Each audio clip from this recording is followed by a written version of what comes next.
ভিডিওর শুরুতেই প্রথমেই আমি আপনাদের কাছে হাত জোড়েই ক্ষমা চেয়ে নিচ্ছি, কারণ এর আগে আমি বলেছিলাম ভারতের ক্রিকেট যদি সুয়োরানি হয়ে থাকে তবে ফুটবল হলো দুয়োরানি। কিন্তু ভারত এদিনকার হংকং ম্যাচের সঙ্গে যে লেভেলের ম্যাচটা খেললো তারপরে দুয়োরানি কেন, রাজ্য থেকেই বিতাড়িত করা উচিত। ভারতের ফুটবল দেখে আর কোনো লাভ নেই।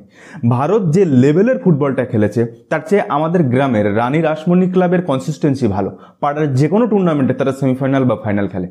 ভারত সেখানে কি করছে না, শুধুমাত্র সাব চ্যাম্পিয়নশিপ জিতে, কখনো মালদ্বীপ, কখনো নেপাল, তো কখনো মরিশাস, এদের মতো দলের বিরুদ্ধে জিতে ভারত নাচানাচি করে যে ভারত একটা সাব কাপ জিতেছে। অথচ 2018 সালে যে জর্ডন ভারতের চেয়ে র্যাঙ্কিংয়ে পিছিয়ে ছিল, তারা আজকে ওয়ার্ল্ড কাপ কোয়ালিফাই করেছে। জর্ডন, উজবেকিস্তানের মতো টিম।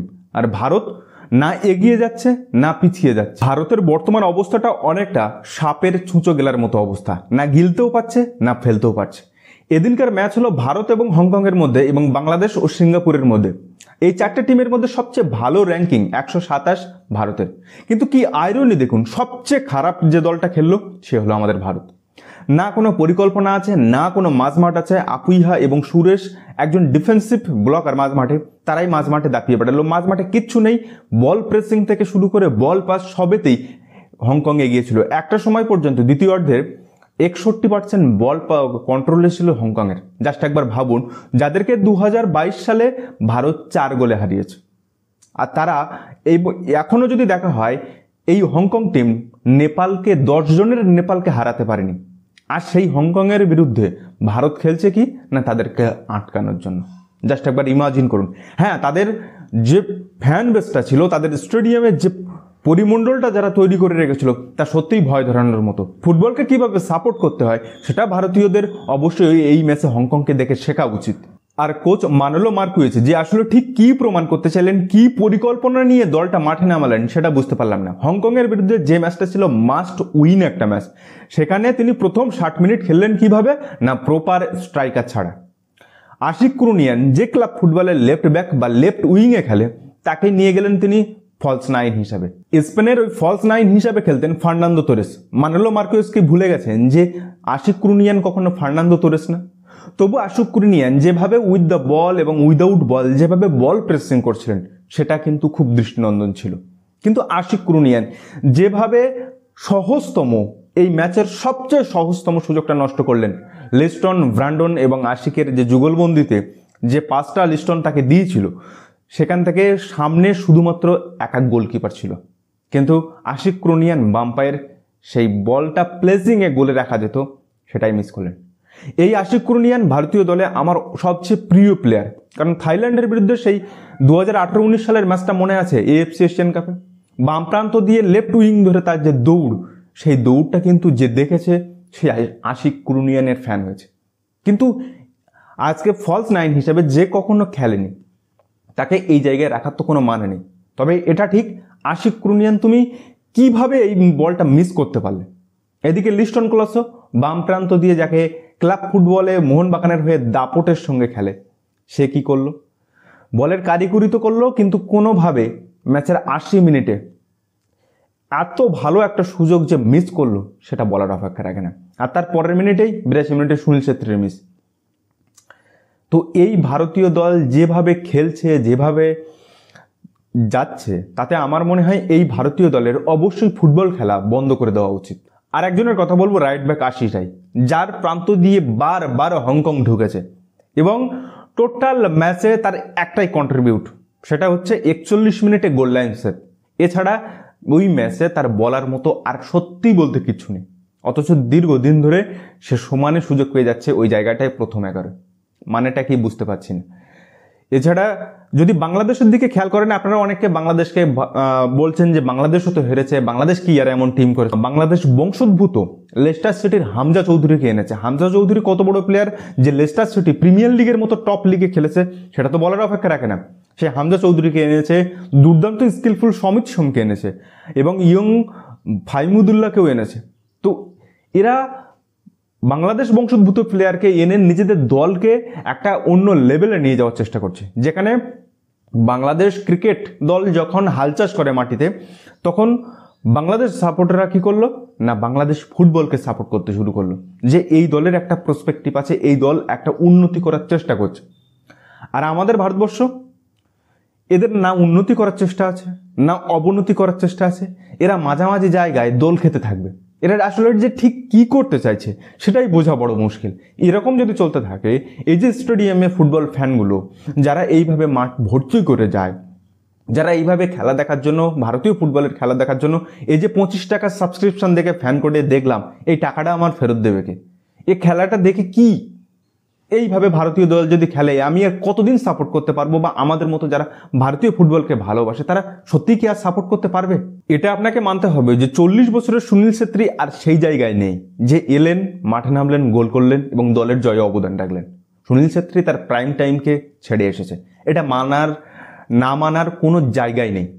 কিন্তু এই ভারতীয় দলের কোনো উন্নতি নেই, কোনো কিভাবে খেলতে হয় সেই ন্যূনতম ধারণাটুকু নেই। কারণ আজকে দেখুন, অনিরুদ্ধ থাপা মাঠের বাইরে, শাহাল আব্দুল সামাদের মতো মাঝ মাঠে যে স্কিলফুল প্লেয়ার সেও মাঠের বাইরে। তো এরা কিভাবে উন্নতি করবে? একটা জিনিস মানতে হবে যে এই ভারতীয় দলে এখন যদি পারফরমেন্সের গ্রাফটাকে উন্নতি করতে যায়, নো গ্রাসরুট লেভেল উন্নয়ন, নো পরিকাঠামো, এসব দ্বারা কিছু হবে না। কারণ ভারত লক্ষ্য নিয়েছে 2030 বিশ্বকাপ, কিন্তু এইরকমভাবে যদি চলতে থাকে ভারত 2130 সাল কিংবা 2230 সালের বিশ্বকাপেও চান্স পাবে না, এটুকু আপনাকে আমি গ্যারান্টি দিয়ে বলতে পারি। এখন একমাত্র ভারতের যদি পারফরমেন্সের গ্রাফটাকে উন্নতি করতে হয়, তবে ওসিআই বা পিওআই প্লেয়ার, মানে ভারতীয় বংশোদ্ভূত বা ভারতীয় অরিজিন যারা প্লেয়ার বাইরে খেলছে, প্রবাসী ভারতীয়, তাদেরকে দলে অবশ্যই আনতে হবে। তাদের খেলার যে মান, তাদের খেলার যে লেভেল, সেই লেভেলের সঙ্গে যখন বর্তমান ভারতীয় দলের যারা ইন্ডিয়া টিমে সুযোগ পাচ্ছে তাদের লেভেল যখন ম্যাচ করবে না, জানবে যে আমরা আসলে এখান থেকে যদি ভালো না খেলি তাহলে আমরা দল থেকে বাদ পড়ে যাব, সেই ভয়ে তারা ভালো খেলবে, তাদের লেভেলের সঙ্গে ম্যাচ করতে চাইবে। এইভাবে ছাড়া আর কোনোভাবে ভারত কখনোই ফুটবলে উন্নতি করতে পারবে না। সে যতই আপনি পরিকাঠামোর দোষ দিন, গ্রাসরুট লেভেল উন্নতি করার কথা বলুন, হবে না। আপনি বলুন তো, আইএসএলে কটা দল ভারতীয় স্ট্রাইকার খেলায়? ভারতীয় দল কটা মাঝমাঠে ভারতীয় প্লেয়ারকে খেলায়? একমাত্র গোলকিপার পজিশন ছাড়া। আর এই গোলকিপার পজিশনে এবারের আইএসএলের চ্যাম্পিয়ন গোলকিপার বিশাল কাইত মোহনবাগানের হয়ে খেলে। পুরো 90 মিনিট ভালো খেলার পর এক্সট্রা টাইমে ডি বক্সের ভিতরে 3টে ডিফেন্ডার আছে, হঠাৎ করে বেরিয়ে গিয়ে বলটা পাঞ্চ করতে গিয়ে মুখে মেরে বসলো, পেনাল্টি। কোনো মানে আছে বিশাল কাইত? এইরকম স্কুল লেভেলের ভুলগুলো করার সত্যি কি কোনো মানে আছে? এটা ঠিক কি ধরনের গোলকিপিং? তো টোটাল আইএসএল এর টুর্নামেন্টে একটা ম্যাচে ধীরজ সিং বাদে প্রত্যেকটা ম্যাচে তুমি খেলেছো, তাহলে এইরকম এরর কেউ কখনো করতে পারে?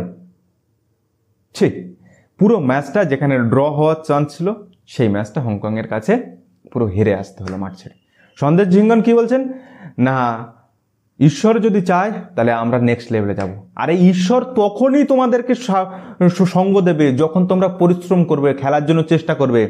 ম্যাচের লাস্ট মিনিট পর্যন্ত বাংলাদেশকে দেখেছিলে, হামজা চৌধুরী চেষ্টা করেছিল গোল করে সমতা ফেরানোর জন্য। আর ভারতীয় ফুটবল 80 মিনিটের পর হাল ছেড়ে দেয়, কারণ এরা জানে যে 80 মিনিটে আমরা যখন আর কিছু করতে পারিনি, বাকি 20 মিনিটে করতে পারবো না। এরা হারার আগে মরে যায়, এরা হারার আগে হাল ছেড়ে দিয়ে বসে থাকে। 40 বছরের সুনীল ছেত্রীকে যখন অবসর ভেঙে আবার বা জাতীয় দলে কামব্যাক করতে হয়, তখনই বোঝা যায় যে ভারতীয় দল এখন একটা স্ট্রাইকার করতে পারেনি। ক্লাব ফুটবলে কোনো দল ভারতীয় কোনো স্ট্রাইকার খেলায় না। এর চেয়ে বড় লজ্জার আর কিছু আছে? এভাবে কখনো ভারতীয় দল এগোবে না। এভাবে যদি চলতে থাকে ভারতীয় দলে কোনো দর্শক আর থাকবে না। তাই আমি আবারও বলছি, ভারতীয় দলের ফুটবল খেলা বন্ধ করে দেওয়া উচিত। আমাদের মতো যারা দর্শক, যারা ফুটবলকে এত ভালোবাসি, সেই ফুটবল খেলা দেখাটা বোধহয় এবার বন্ধ করতে হবে। আর নইলে রাস্তায় প্লাকার্ড হাতে দাঁড়াতে হবে যে প্রবাসী ভারতীয় বা ভারতীয় বংশোদ্ভূত ভারতীয়কে দলে আনো। কল্যাণ চৌবের মতো ফেডারেশন সভাপতি যে আশা দিলেন যে হ্যাঁ এবার ফরেন যারা ভারতীয়, প্রবাসী ভারতীয়, তাদেরকে ভারতীয় দলে খেলানো হবে, কিন্তু সেই সেগুড়ে বালে কেন এইভাবে ভারতীয় সরকার কেন সুযোগ দিচ্ছে না যে প্রবাসী ভারতীয়দের এনে শুধুমাত্র ফুটবলের ক্ষেত্রে তারা সুযোগ পাক? দ্বৈত নাগরিকত্ব আছে, তাতে কি হয়েছে? ভারতীয় দলের অবশ্যই সুযোগ পাওয়া উচিত, কারণ ভারতীয় ফুটবলের গ্রাফকে উন্নতি করতে গেলে, উঁচুতে নিয়ে যেতে গেলে এছাড়া দ্বিতীয় কোনো বিকল্প নেই। কারণ আপনি গ্রাসরুট লেভেল কিংবা পরিকাঠামো উন্নয়ন করে এখনও 15-20 বছর অপেক্ষা করে সেই সমস্ত প্লেয়ার নিয়ে বিশ্বকাপে কোয়ালিফাই করবেন, হবে না, সেভাবে সম্ভব নয়। একমাত্র এখন একটাই উপায়, এই ভারতীয় দলের ফুটবলের গ্রাফকে, ভারতীয় দলের এই সমস্ত ফুটবলারদেরকে নিজেদের মানকে উঁচুতে নিয়ে যাওয়ার ক্ষেত্রে একটাই অপশান, প্রবাসী ভারতীয় এবং ভারতীয় বংশোদ্ভূত যারা প্লেয়ার বাইরে বিভিন্ন ক্লাবে খেলছে, ইউরোপ লিগে, তাদেরকে দলে ভেড়াও। তাদের লেভেলের সঙ্গে ভারতীয় বর্তমান দলের প্লেয়াররা যখন লেভেল ম্যাচ করতে যাবে, তখনই ভারতীয় দল উন্নতি করবে, তখনই ভারতীয় দলের অ্যাট্রাকশন আসবে, ভারতীয় দলের দর্শক বাড়বে, ভারতীয় দল সম্পর্কে ক্রেজ তৈরি হবে। ফুটবল ক্রিকেটে যেমন ফিক্সিংয়ের পর, আজহারউদ্দিনের ফিক্সিংয়ের পর টিম ইন্ডিয়া তৈরি হয়েছিল সৌরভ গাঙ্গুলির হাত ধরে, সেই সময় যেমন ক্রিকেটটা পিক করেছিল, একদম বুম করেছিল ভারতে, ঠিক সেরকমভাবে আমাদের একটা বুম দরকার, আমাদের একটা বিশাল বড় বিস্ফোরণ দরকার ভারতীয় ফুটবলের জন্য, এছাড়া আর কোনো গতি নেই। তো আপনার কি মনে হয় এই ভারতীয় দলের খেলা সত্যিই কি এরা পাতে দেওয়ার যোগ্য, এই সমস্ত ভারতীয় দলে যারা চান্স পাচ্ছে? আপনার কি মনে হয় অবশ্যই কমেন্ট করে জানাবেন।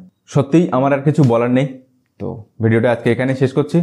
আর চ্যানেলটা সাবস্ক্রাইব করে আমাদের পাশে থাকবেন এরকম আরও ভিডিও দেখার জন্য, খেলার ভিডিও এবং ইনফরমেশন ভিডিও দেখার জন্য। ভালো থাকবেন। আর কি বলবো, ফুটবল দেখতে থাকবেন এই কথাটা যে বলবো, সেটা বলতে আর সত্যি ইচ্ছা লাগছে না। কালকে যেভাবে যে খেলাটা দেখলাম, সত্যি আর কোনো ইচ্ছা নেই। যাই হোক, ভালো থাকবেন, সুস্থ থাকবেন, ধন্যবাদ।